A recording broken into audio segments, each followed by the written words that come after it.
kids be curious. Little L and his cousin stumble upon a gun, one of the parents' gun. We have to pay for accidents. There's no way that they can charge little L as being an adult.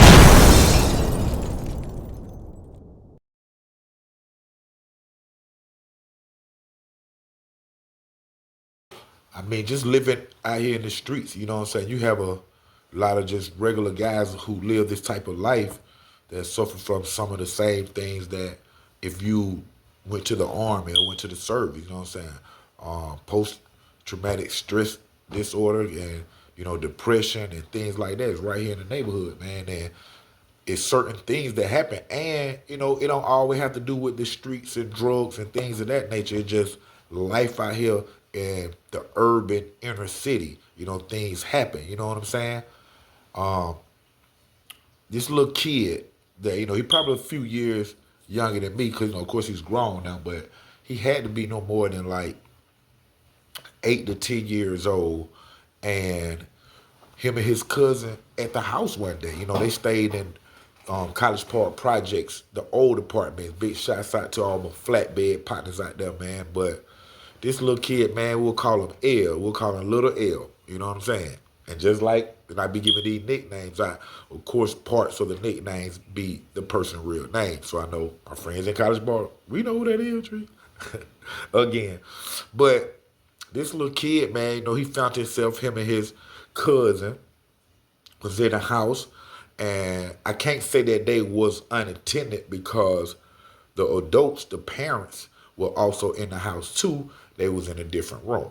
You know what I'm saying? And little L and his cousin stumble upon a gun. One of the parents' gun. And while they in there, of course, kids be curious. You know what I'm saying? And they not thinking about the gun being loaded. You know what I'm saying? They just see a gun. When you grow up as a child, you play with little toy guns a lot. So now you see this big black heavy gun at 8 to 10 years old, and of course you are curious. So as they playing with the gun, checking it out or whatnot, little L get the gun, and as he's brandishing it, looking at it and stuff, the barrel he's not noticing. Of course, he's only a child. He's not noticing that the barrel is pointed right toward his little cousin. You know what I'm saying? And everybody know what happened next. We hear all the time on these news and different things that happen, even in your neighborhood. But with his finger on the trigger, he slightly pulled it. Some guns have hairpin triggers. You can barely squeeze them. You don't just have to give the trigger full squeeze, but he ended up squeezing the trigger and shot his little cousin in the face. And of course, his little cousin dies. They go through that whole scenario of, a dead relative and a funeral and all that.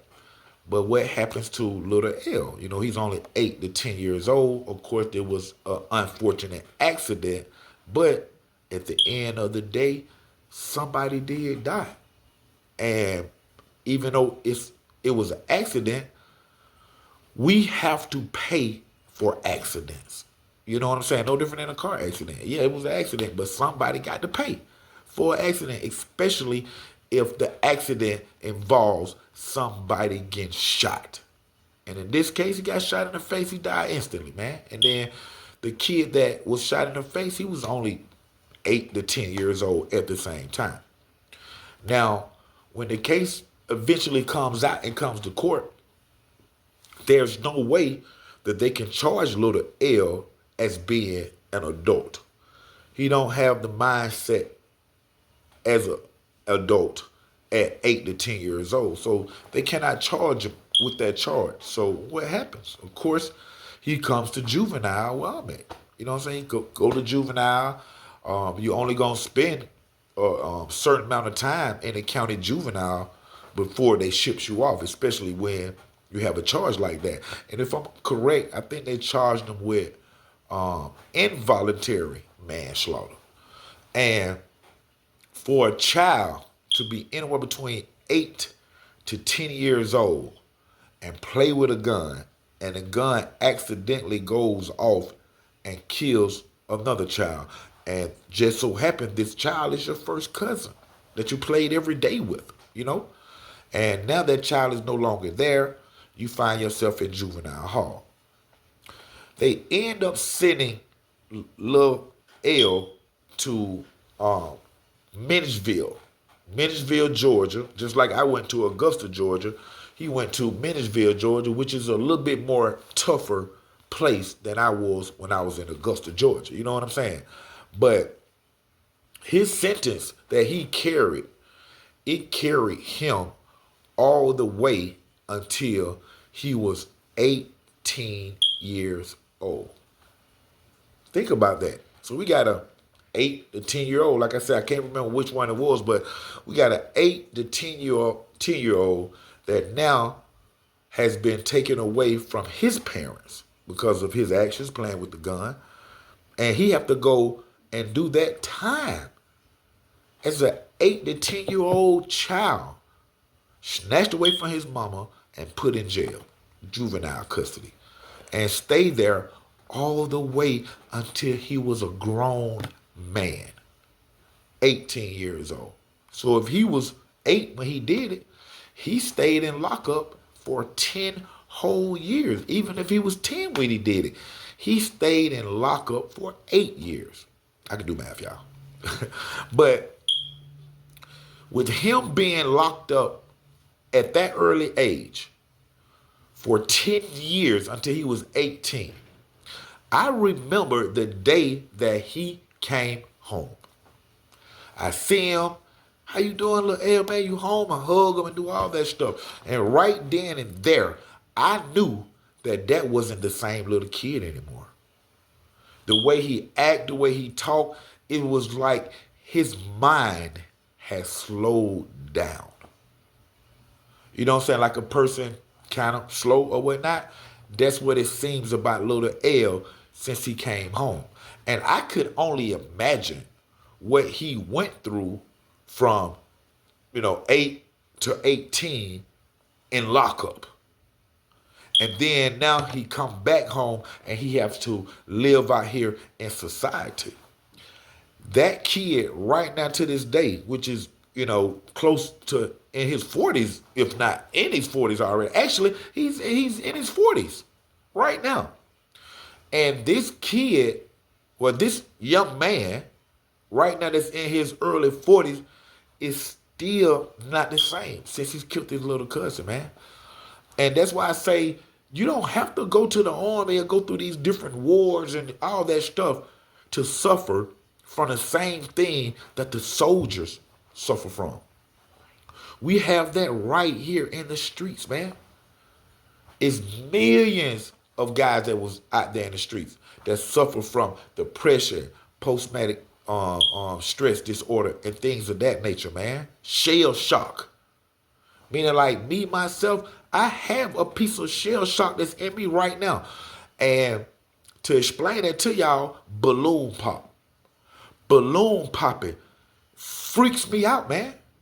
Right now to the day. And that's because of the life that I live out there in the streets with my friends getting killed and police shooting and shooting myself and getting shot at and things of that nature. I could be at a birthday party, one of my kids' birthday party, nephews, nieces, or anything, and smiling and having a great time, and pow! That balloon pop, and I freaks out. So it don't have to be military based when it comes to post-traumatic stress disorder or depression or shell shock and things like that. It's things that we go through right here in these streets where us as any race, black, white, however, any race, we need therapy.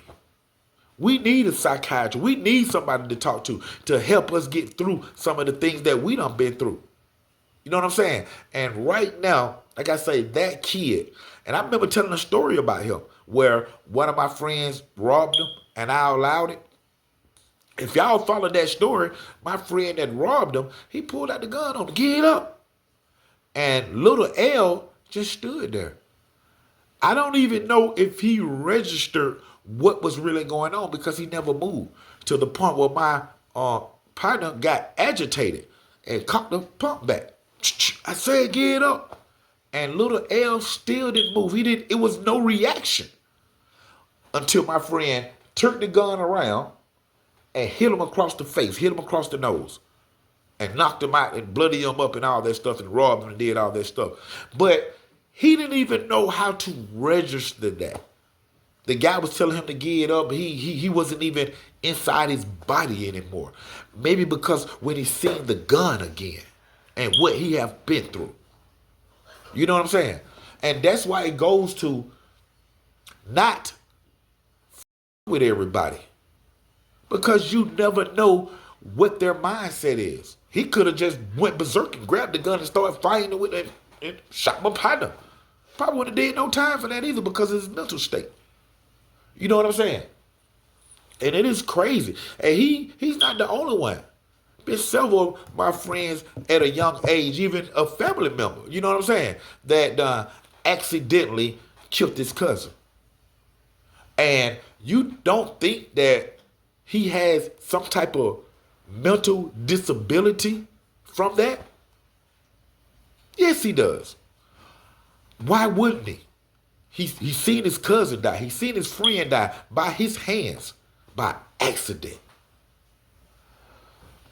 For those of you that have kids, for those of you that have guns in your safe, you got your key here, I ask y'all to please make sure that they are up, they are locked away, and if you're not home and the kids was to go rambling, they can't even get it. They can't do anything with it. They can't even get to the gun, man, because it only takes a split second for him to put his hand on that trigger and that gun to shoot. You have to be careful on how you go about keeping your family safe. You may think it's okay. Okay, I'm going to put it in on my shelf. I'm going to put it up under my bed.